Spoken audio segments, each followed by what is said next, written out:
This is a full-blown distortion pedal with a terrific EQ section. The level of tone control is what makes this pedal stand out to me. Having the boost function on there really makes it easy to deliver that open-handed face slap to anyone standing nearby. Fender has made a handful of really good pedals, and this is absolutely one of them. The Full Moon drives a Dodge and can punch through drywall. All right! Woo! Yes!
Oh, I'll get it.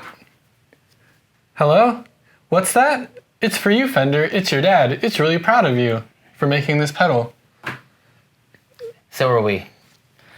So we've talked about other Fender pedals, and so far it's been kind of a toss-up because the Santa Ana on one part is one of my least favorite pedals for the money.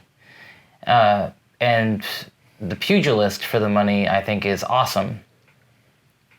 But this pedal is, I really like I would buy this pedal. This is very much my play style in terms of distortions and tones and a lot of the sounds that I like out of a guitar. Especially making a bridge pickup on a Strat sound good. I'm always for that without being too piercing. I really like this pedal. It's really versatile. I was gonna say the EQ I thought was kind of fun. If my memory serves me correctly, I think that Fender needs to standardize in what direction their EQ goes, because in this one the higher bands are off on the left, and I feel like on other pedals... The treble is on the left-hand side of the pedal? Yeah, and I feel like that's been on a couple of the pedals. Maybe we'll have to think about that, but... It should always be bass, mids, treble, right? Yeah, well, a few of the pedals have had the trebles. This one has high treble, mids, bass, and I feel like on a couple of their pedals it's been the other direction. So... what's up with that? Yeah. The battery compartment on this pedal is awesome. Yeah, we should probably talk about the battery compartments on some of these Fender pedals because it's heavily magnetized. It's super easy to get to, so you have this very rigid construction, which even the hot garbage fire that is the Santa Ana has this as well. Great construction, backlit, backlit pots, which is great if you're playing places that are less than lit, because you're making them lit with your guitar playing. I only play places that are lit. Yeah. Litty. And so... Litigator. Oh. Litany. Litigation. John Lithgow. Lighter. Little. Oh. So these have like great construction, and they also have just an ingenious design with the 9-volt slot. So I think that's cool. Again, Fender made a very standardized sort of collection of pedals that look great, and this one fits in and sounds really good. This one's technically a distortion pedal, correct? Mm-hmm. I'd say it ventures into that territory. I would buy this pedal. Would you? I would. Uh-huh. See, that's why Fender's dad called to tell Fender that it was proud of it. Most of the tones in it are good. There are some harsh areas that it will hit with the EQ, but most of it's pretty musical, which I really like. The distortion tones are fun too. I interrupted you to say that I like when EQs are subtle sometimes. And this one is a very subtle, very classy sounding EQ. It doesn't get into like the telephony sounding range in the mids or anything like that. It just stays very understated. It's a really good pedal. Good job, Fender. It makes the amp feel like it has a second channel. I thought you were going to say a second chance. So you have clean and distortion tones on amps, often 2 channels. But this one actually feels like it gives your amp a second channel versus it being a pedal on the front of your amp, which I appreciate. 2 channels? 2 chances. 2 chances. Fender, good job. 1 high five.